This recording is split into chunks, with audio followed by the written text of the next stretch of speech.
Greetings, St. Barnabas members and friends. I'm so grateful for the privilege and the possibility of being with you in this way during this time of the coronavirus pandemic. It continues every day to be different and to get our attention in new ways. So what a gift that we can be together in this way. I'm most grateful for that.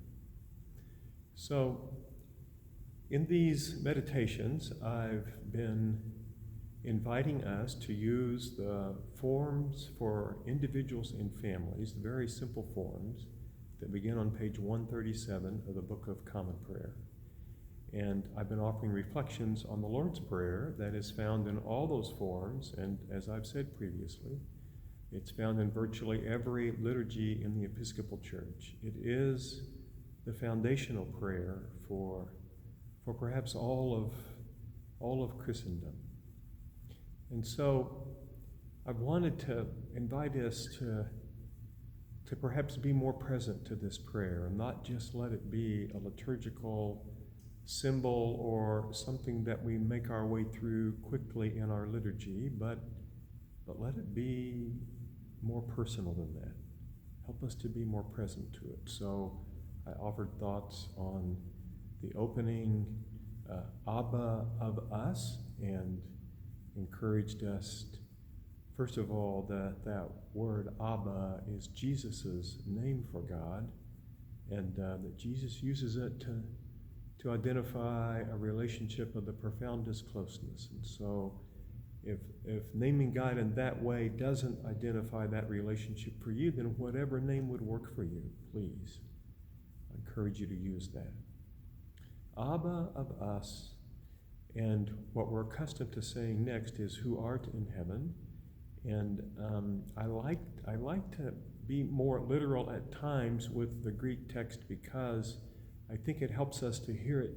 Hearing it in different words can help us to hear it better at times. This doesn't mean it's a better translation. It just means it can help us pause and hear it differently and perhaps more closely to its intended meaning.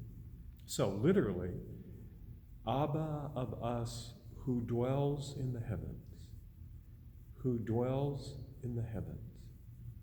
So everything about the beginning of this prayer is focusing on the nearness of God, the tender nearness, the presence and the love of God.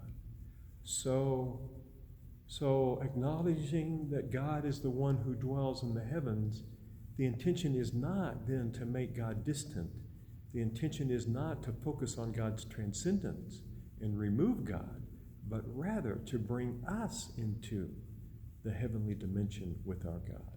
Now, I realize I just said a lot, and we might need to think about that for just a moment. Remember that Matthew's gospel begins with Jesus being Emmanuel, the God who is with us. Matthew's gospel ends with Jesus saying, remember, or behold, I'm with you always, even to the end of the age.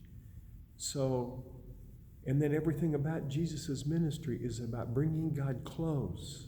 He will say repeatedly, the kingdom of heaven has come near to you, which is to say, come near to the kingdom of heaven that has come near to you.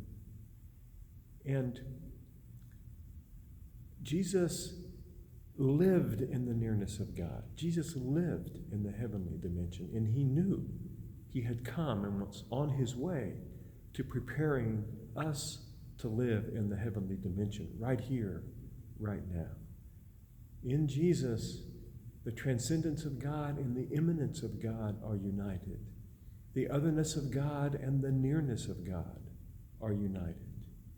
And as Matthew writes his gospel from his community and for his community, and every community after Matthew's community, he writes to those who know the risen, ascended Lord who has poured out the Holy Spirit upon us.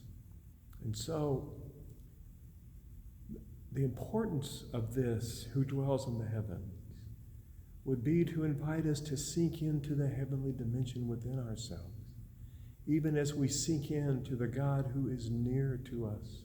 And even as we do that, bringing the entire human family with us, God of us, of all humanity, so we would also sink into eternity, sink into the heavenly realm. And again, in this time of the coronavirus, when was it ever more important to know that we are created for and destined for eternity? Even now, we're invited to be in eternity and to not let the fragility of the human situation capture us, to not let it bring us into a place of fear and distress and turmoil, but rather when our fragility is cascading upon us, that we would find ourselves in a different place. We would find ourselves in a deeper place, in the place of eternity, with our God, dwelling in the heavens. Amen.